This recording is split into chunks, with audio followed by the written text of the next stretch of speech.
नाजरीन आदाब, आप देख रहे हैं महाराष्ट्र न्यूज। सबसे पहले सुर्खियां। संजय रावत ने वजीर आला देवेंद्र फडणवीस पर साधा निशाना, कहा अब हालात हुकूमत के काबू से बाहर हो चुके हैं, इसलिए वजीर आला फडणवीस गए हैं दिल्ली।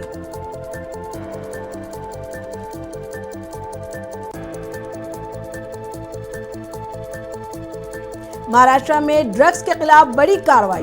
धोलिया शोलापुर नेशनल हाईवे पर 40 गांव शहर से करीब पुलिस ने 64 करोड़ 98 लाख रुपए की 43 किलोग्राम एम्फेटामाइन नामी ड्रग्स की जब्त। मुंबई में मूसलाधार बारिश, नशीबी इलाकों में जमा हो गया पानी, अवाम और मुसाफिरों को मुश्किलात का सामना।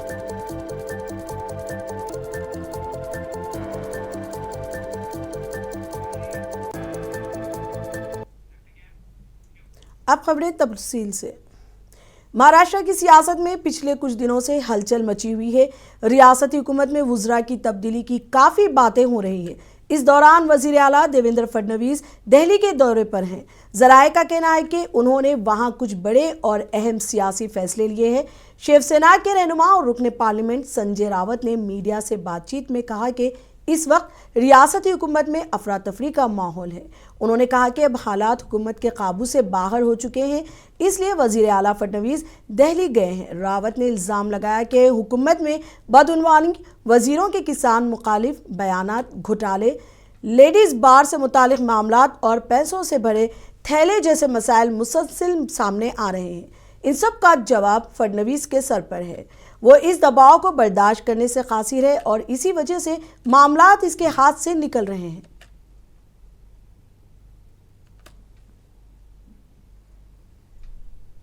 मंत्रिमंडळामध्ये कोणाला ठेवायचं आणि कोणाला काढायचं, कोणाला वगळायचं हा सर्वस्वी मुख्यमंत्र्यांचा अधिकार असला तरी या सरकारचा रिमोट कंट्रोल दिल्लीत अमित शहांकडे। काल मुख्यमंत्री दिल्लीत गेले एका कार्यक्रमासाठी। हा या मंत्रिमंडळामध्ये जे काय सध्या गोंधळाचं वातावरण सुरू आहे आणि त्यांच्या नियंत्रणाबाहेर स्थिती गेलेली आहे, त्या संदर्भात मार्ग काढण्यासाठी आम्ही गेल्या काही शिवसेना और उद्धव ठाकरे ग्रुप के लीडर संजय रावत का कहना है, मैं तेजस्वी यादव की हिमायत करता हूं। मैंने इनका बयान पढ़ा है। इलेक्शन कमीशन और भारतीय जनता पार्टी को सबक सिखाना होगा। हर इलेक्शन में जिस तरह घोटाले होते हैं, नई हिकमत अमली बनाई जाती है। किसी को ये चेक करना होगा कि इलेक्शन कमीशन का बाइकॉट किया जाए। ये ख्याल पूरे मुल्क तक पहुंचाना चाहिए और इलेक्शन कमीशन की घोटालों की पॉलिसी को रोकना चाहिए। मैं तेजस्वी यादव जी का स्वागत करता हूं। मैंने उनका बयान पढ़ा है। अगर चुनाव आयोग और भारतीय जनता पार्टी को सबक सिखाना है, जिस तरह से ये घोटाले चुनाव में करते हैं नई नई स्ट्रैटेजी लाकर, तो किसी को न किसी को ये स्टेप लेनी पड़ेगी कि हम चुनाव बायकॉट करेंगे। ये विचार अच्छा है, पूरे देश में ये विचार जाना चाहिए, तभी ये चुनाव आयोग की जो चल रहे हैं ना सब घोटाले की नीति, उसको रोक लगी। लेकिन राहुल गांधी की बीजेपी का कहना है कि तेजस्वी यादव को अपनी हार दिखनी नहीं है, इसके वजह से ये लोकतंत्र बचाने के लिए तेजस्वी की भूमिका है। देश को बचाने के लिए, लोकतंत्र को बचाने के लिए और भारतीय जनता पार्टी का मुखौटा जो है वो फाड़ने के लिए तेजस्वी की भूमिका अगर है तो हम सब लोग उनके साथ रहेंगे। इस तरीके से नहीं हो सकता। हम सब तेजस्वी के साथ रहेंगे। उससे तो आरोप नहीं लगा सकते क्या लोग? आरोप क्या लगाना है? व्हाट इज आरोप? आरोप क्या है? सच है ये। और सब एक सवाल है कि आपने कहा था कि उद्धव ठाकरे दिल्ली दौरा करने वाले हैं। बताऊंगा ना मैं। बारे में कुछ अंतिम मैं फैसला आपको हुआ है? मैं आपको बताऊंगा कब आ रहे हैं, जरूर बताऊंगा। उद्धव ठाकरे जी दिल्ली आएंगे। जलगांव जिले के 40 गांव में धोलिया शोलापुर नेशनल हाईवे पर पुलिस ने बुधरे फाटे के पास बीती शब एक कार्रवाई में 64 करोड़ 98 लाख रुपए की 43 किलोग्राम एम्फेटामाइन नामी ड्रग्स जब्त की है। इस सिलसिले में दिल्ली के अब्दुल आसिम को गिरफ्तार किया गया है। इस जिम्मन में जलगांव जिले के superintendent of police Maheshwari Reddy ने प्रेस कॉन्फ्रेंस की और तफसीली जानकारी दी।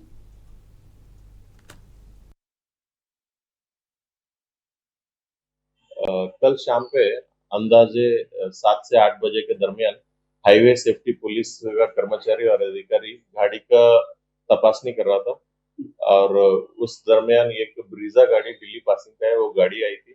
उसका गाड़ी का डॉक्यूमेंट्स चेक करते वक्त उस स्टाफ का थोड़ा डाउट आया इसके बिहेवियर से। फिर डाउट आने पे उसका गाड़ी का डिक्की और बाकी गाड़ी चेक किए थे। चेक करने पे 2 बड़ा सूटकेस मिली। सूटकेस खोलने पे एक डाउटफुल पैकेट्स मिली है। फिर ये पैकेट्स डाउटफुल लगा, इसकी वजह से लोकल पुलिस स्टेशन मतलब चालीसगांव ग्रामीण पुलिस स्टेशन का प्रभारी अधिकारी को बताया गया। प्रभारी अधिकारी उस जगह पे गया। फिर बाद में उसका फोरेंसिक वैन को भी वहां पे बुलाया। फिर टेस्टिंग करने पे ये पता चला कि ये जो सब्सटेंस है एम्फेटामिन है। फिर बाद में हम प्रोसीजर का हिसाब से पंच का सामने उसका वेट होगा, वेट यानी बाकी तपासनी किया है। वेट करने पे इसका 43 किलोस का एम्फेटामिन सीज किया है और उसका अभी का मार्केट वैल्यू का हिसाब से 64 करोड़ 98 लाख का वैल्यू है। और उसका इन्वेस्टिगेशन में ये पता चला इसको ड्राइवर का नाम है अबुल असीम सैयद। ये पूरे महाराष्ट्र में मजदूरों और किसानों ने प्रहार संगठन की जानिब से रियासती हुकूमत के खिलाफ एहतजाज किया। छत्रपति संभाजी नगर के क्रांति चौक से प्रहार संगठन के सदर बच्चू कडू की क़यादत में एक रैली निकाली गई, जिसमें किसानों और मजदूरों ने बड़ी तादाद में शिरकत की। बच्चू कडू का कहना है कि रियासती हुकूमत ने इंतखाबात के दौरान किए गए वादों को पूरा नहीं किया और आज मुल्क के किसान परेशान हाल है। बच्चू कडू ने रियासती हुकूमत को खबरदार किया है कि अगर किसानों और मजदूरों पर तवज्जो नहीं दी गई तो वो वजारत में घुसकर एहतजाज करेंगे और हुकूमत को झुकना पड़ेगा।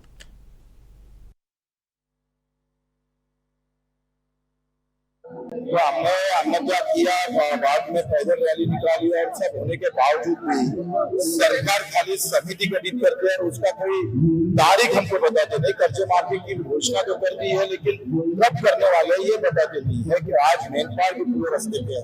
मच्छीमार की व्यवस्था बहुत बेकार है। दीवाने को बड़ा कर एक खिलाड़ी मानदान बढ़ा है और इससे कोई समाधान नहीं है। अगर सरकार इस पर कोई अभी निर्णय नहीं लेती है तो यह आंदोलन ऐसे जारी रहेगा। हम बिल्कुल इससे भी ज्यादा आखिर पूरे महाराष्ट्र में आज शिवसेना के रुकने पार्लियामेंट और फाइनेंस के पार्लिमानी स्टैंडिंग कमेटी के रुकने मिलन देओरा ने मरकजी वजीर फाइनेंस को नया इनकम टैक्स बिल मुतारिफ कराने पर मुबारकबाद दी। उन्होंने कहा कि मौजूदा बिल 1961 का है। हुकूमत का मकसद 60 साल से ज़्यादा पुराने बिल को ख़त्म करना है। उन्होंने कहा कि इससे कारोबार करने में आसानी होगी और सरमायाकारों और कारोबारी बिरादरियों को हिंदुस्तान में मुलाजिमतें फराहम करने और सरमायाकारी के लिए नया एतमाद मिलेगा।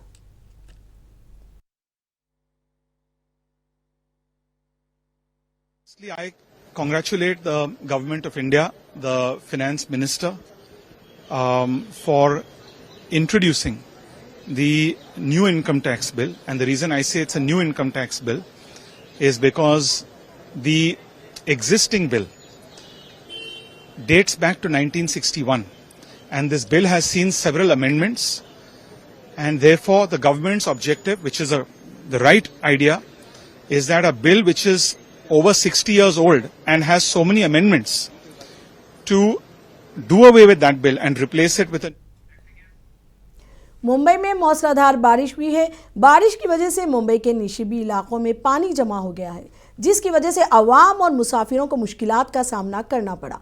अंधेरी ईस्ट के इलाके में पानी जमा होने की वजह से अंडरपास बंद कर दिया गया है, जबकि निशिबी इलाकों से पानी की निकासी का अमल जारी है।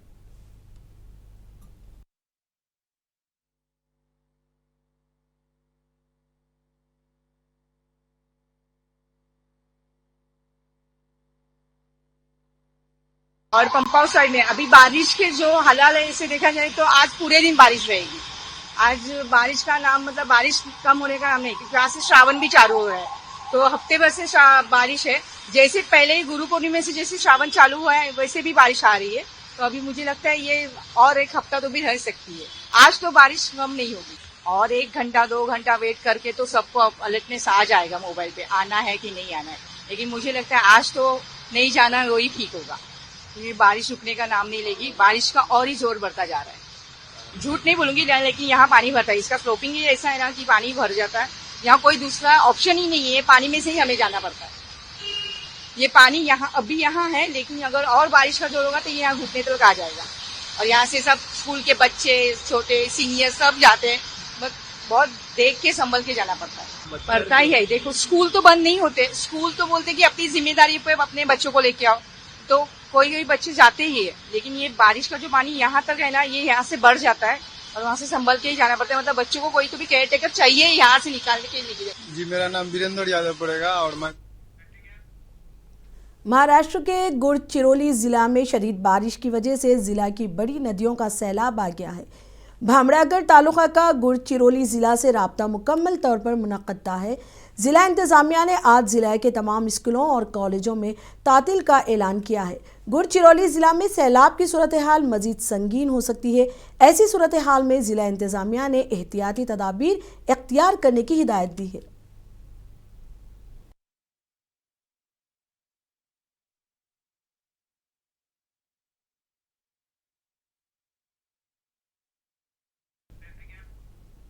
महाराष्ट्र के औरंगाबाद में नरेगांव के इलाके में कब्रिस्तान है और वो भी आधा एकड़ ही है जो पूरा भर गया है।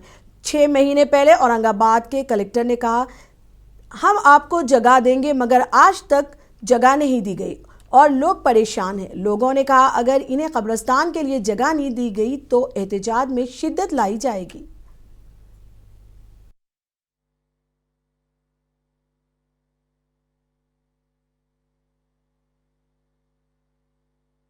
इलाके नारेगांव की आबादी दिन ब दिन बढ़ रही है।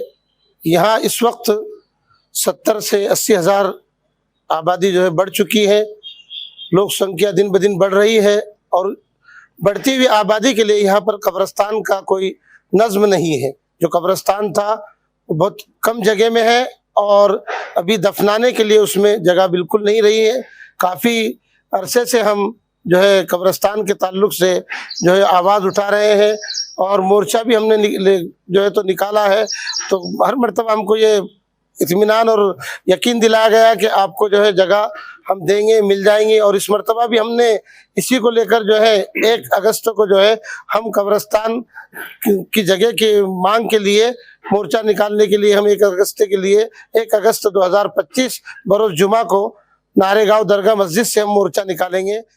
ये जो इलाका है नारेगांव, यहाँ की आबादी 80 से 90 हज़ार है मुसलमानों की, और ये आधा एकड़ आप मेरे जो पीछे कब्रिस्तान देख रहे हैं ये पूरी तरह से भर चुका है। यहाँ के लोगों को दफनाने के लिए अब जगह नहीं रही। इसके लिए 4 बार हमने जनाजा मोर्चा उसके लिए निकाला है और कलेक्टर साहब को ये कहा है कि 1 अगस्त तक अगर आप जो जमीन हमको अलाउड कर दी गई है नारेगांव मुस्लिम कब्रिस्तान के लिए, वो अगर नहीं देते तो नारेगांव से कलेक्टर ऑफिस 25,000 की तादाद में जनाजा मोर्चा हम लोग लेकर जाएंगे। ये तकरीबन 2 साल से नारेगांव कब्रिस्तान के लिए मुसलसल अलियार भाई की निगरानी में यहाँ के उलमाए किराम जो है तो कब्रिस्तान की मांग कर रहे हैं कलेक्टर साहब से, और जो है तो जो हमारे कमिश्नर साहब हैं इनसे जो है तो बार बार मुलाकात की गई और ये जो है तो हर वक्त आश्वासन देते रहे कि तुमको 1 महीने के बाद देते, 15 दिन के बाद देते, ये करते वो करते। लेकिन 2 साल हो गए अभी तक जो है तो नारेगांव के मुसलमानों के लिए कब्रिस्तान की। अकोला के बारसी टाकली गांव में सरकारी अस्पताल में ज़रूरी सहूलियात और डॉक्टरों की कमी से शहरियों को परेशानी का सामना है। इस सिलसिले में यूथ मूवमेंट महाराष्ट्र की बारसी टाकली ब्रांच और SIO ने रुकने असेंबली हरीश पंपले को एक मेमोरेंडम पेश किया है। इन तंजीमों का इल्ज़ाम है कि एक बड़ी आबादी के लिए सिर्फ एक ही एम्बुलेंस मुहैया की गई है। तालुका के देही इलाकों से आने वाले हामिला ख्वातीन के लिए एम्बुलेंस बर वक्त दस्तयाब नहीं होती, जबकि दिगर बीमारियों के लिए भी मरीज बड़े अस्पतालों में जाने पर मजबूर है। मांग की है कि बारसी टाकली तालुके के अंदर जो है 1.5 लाख से ज़्यादा आबादी है, लेकिन यहाँ पर ग्रामीण रुग्णालय के अंदर जो सेवाएं है वो बहुत कमी है, जिसमें हमने मांग की है कि ANC एम्बुलेंस की हमने एक मांग रखी है। 1.5 लाख की आबादी के अंदर सिर्फ एक एम्बुलेंस नाकाफ़ी है। तो उसके बाद हमने एक डिमांड की है कि जो ऑर्थोपेडिस्ट डॉक्टर है वो यहाँ पर उसकी जल्द से जल्द नियुक्ति की जाए, ताकि जब पेशेंट एक्सीडेंट वगैरह होता है तो उसका यहीं एक्सरे निकाल कर यहीं जो है वो फर्दर उसका इलाज हो सके। दूसरी चीज़ ये हमने रखी है कि जो बाल रोग चिकित्सक है उस डॉक्टर को, जो पेडियाट्रिक डॉक्टर है उनकी नियुक्ति की जाए, ताकि जब बच्चा यहाँ पर जन्म लेता है तो उस बच्चे के जो है वो पूरी जो होने के बाद है उसका केयर किया जा सके। तो इस डिमांड को लेकर हमने हरीश पिंपले साहब को एक कुरैश बरादरी की जानिब से जारी गैर मुयन्ना हड़ताल का असर नांदेड़ जिला के नायगांव में लगने वाले मशहूर हफ्तावारी बैल बाजार पर साफ नजर आया, जहां आज सन्नाटा छाया रहा। आमतौर पर सैकड़ों की तादाद में किसान अपने मवेशी लेकर इस बाजार में शिरकत करते हैं, लेकिन इस बार किसानों ने जानवर लाना जरूरी नहीं समझा, जिसकी वजह गुज़िश्ता हफ्ते का कड़वा तजुर्बा बताया जा रहा है। इत्तलात के मुताबिक पिछले हफ्ते किसानों ने बड़ी तादाद में अपने बैल, गाय और दिगर मवेशी बेचने के लिए बाजार में लाए थे, लेकिन कुरैश बरादर की हड़ताल के सबब एक भी ताजिर ने इन मवेशियों को खरीदने में दिलचस्पी नहीं दिखाई।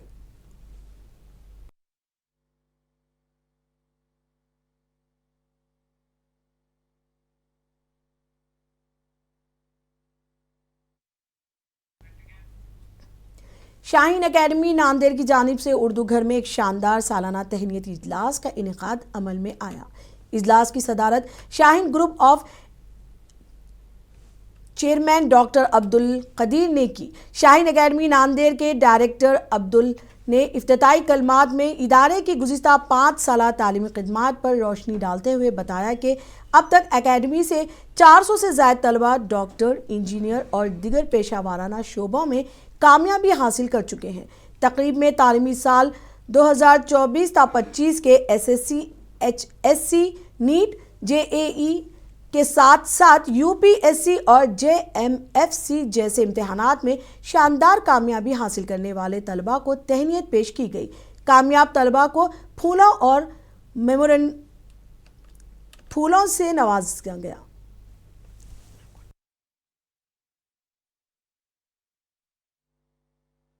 आपकी दुआएं चाहिए। मैं देख रहा हूँ माँ बाप जो सोच भी नहीं सकते थे, माशाअल्लाह उनके घरों में एक एक दो डॉक्टर बन रहे हैं। हाफिज बच्चा डॉक्टर बन रहा है और बासलाहियत हाफिज बच्चा अपनी छोटी बहन की थोड़ी सी रहनुमाई करे, वो भी डॉक्टर बन रहे हैं माशाअल्लाह। घर बदल रहे हैं, खानदान बदल रहे हैं। इसके अलावा दूसरा कोई रास्ता नहीं है, दूसरा कोई रास्ता नहीं है। आज मुल्क के हालात, दुनिया के हालात बता रहे हैं कि इसके अलावा दूसरा कोई रास्ता नहीं है। लोग साबित कर दिए हैं कि आप प्रोग्राम कीजिए, आप इजलास कीजिए, फंक्शन कीजिए, रैली निकालिए, धरना दीजिए, आपकी बात नहीं सुनेंगे। आपकी बात नहीं सुनेंगे तो आज हमको ज़रा सा पीछे हटना है, 2 कदम पीछे हटकर तैयार करना है, नस्लों को तैयार करना है। नस्ल ही असल है। ये नस्ल बन जाए तो हमारा मुस्तकबिल बन जाएगा। ये नस्ल ताकतवर हो जाएगी तो ये नस्ल, मुझे यकीन है कि ये नस्ल हमारे प्यारे देश को फिर से सोने की चिड़िया बनाएगी, फिर से दुनिया का सुपर पावर बनाएगी। ये बनेगी तो ये सब कुछ होगा और प्यार और मोहब्बत को फैलाने वाली बनेगी। कुछ ऐसे भी तलबा है जो हार्ड वर्किंग या टैलेंटेड होने के बावजूद भी कामयाब नहीं हो पाए, नीट इम्तिहान क्रैक नहीं कर पाए, तो ये उनके लिए है कि मैंने नोटिस किया है स्पेशली गर्ल्स में कि जब नीट इम्तिहान नहीं क्रैक कर पाते तो यूजुअली जो है तालीम बंद कर दी जाती है टोटली। मैंने खुद ऐसे लड़कियों को देखा है जो इतनी टैलेंटेड, इतनी हार्डवर्किंग थी, लेकिन उनका नीट इम्तिहान ना होने की वजह से उनकी तालीम को टोटली बंद कर दिया गया। तो मेरी एक रिक्वेस्ट है पेरेंट्स से और उन हार्डवर्किंग स्टूडेंट से भी कि डॉक्टर बनना बहुत अच्छी बात है। इंजीनियर, टीचर, प्रोफेसर, स्पेशली लड़कियों के लिए जो हम कहते हैं कि डॉक्टर, टीचर, प्रोफेसर ही बहुत अच्छे ओहदे होते हैं, तो बेशक बहुत अच्छा रिस्पेक्टेबल पोजीशन है ये, लेकिन उसके अलावा भी बहुत सारे प्रोफेशंस ऐसे हैं जहाँ जो बहुत बाइज्जत प्रोफेशंस है। जैसे कि मैंने लॉ में एडमिशन लिया और जुडिशरी का इम्तिहान जो है पास किया। इसी तरह से आप एक्सप्लोर करें, स्टडी करें और मालूमात लें कि हमें और दूसरी फील्ड्स में भी आगे बढ़ना है। अगर आपका नीट कोलाबा असेंबली हल्के से बीजेपी एमएलए राहुल नार्वेकर ने आज ज़ेरे तामीर मेट्रो प्रोजेक्ट का दौरा किया। इस मौके पर मानिकराव कोकाटे की वायरल रमी वीडियो के बारे में बात करते हुए उन्होंने कहा कि जिस शख्स ने ऑडिटोरियम में बैठकर ये वीडियो बनाई, इसकी भी तहकीकात होनी चाहिए। उन्होंने ये भी कहा कि मानिकराव कोकाटे जो कुछ कर रहे थे, मैं इसके बारे में तभी बात करूँगा जब तहकीकात के बाद चीज़ें सामने आएंगी।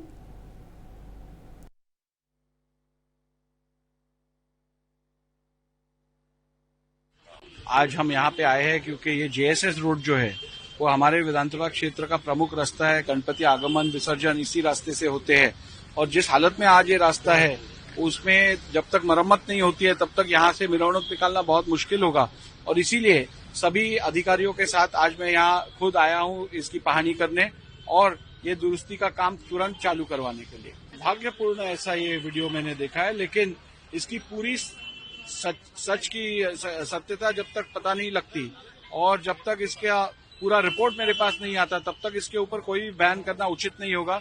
सभागृह के अंदर ऐसे वीडियो कैसे निकाले गए वो एक प्रश्न है।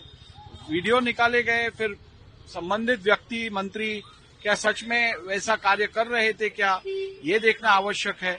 तो इन सब चीजों की पड़ताल जानकारी लेने के बाद, सत्यता पड़तालने के बाद हम इस पे बयान करेंगे। सभागृह में इस प्रकार का शूटिंग करना परमिसिबल नहीं है, इसकी अनुमति नहीं है। तो ये तो एक प्रकार से महाराष्ट्र के गवर्नर CP राधाकृष्णन ने insurance brokers association of India के प्रोग्राम में शिरकत की। इस मौके पर लोगों से खिताब करते हुए उन्होंने डिजिटल इंडिया पर रोशनी डाली और PM मोदी के विजन की तारीफ की। उन्होंने कहा कि इंश्योरेंस का शोबा मजबूत हुआ है और लोग अब घर बैठे इस तरह की तमाम सहूलियात से फायदा उठा रहे हैं।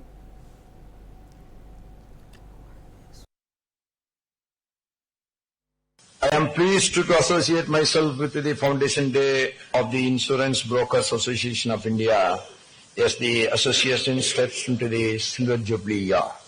First and foremost, I extend my heartiest congratulations to the entire fraternity of the IBA, the leadership, the members, and all those who have contributed to its journey since its inception in the year 2001.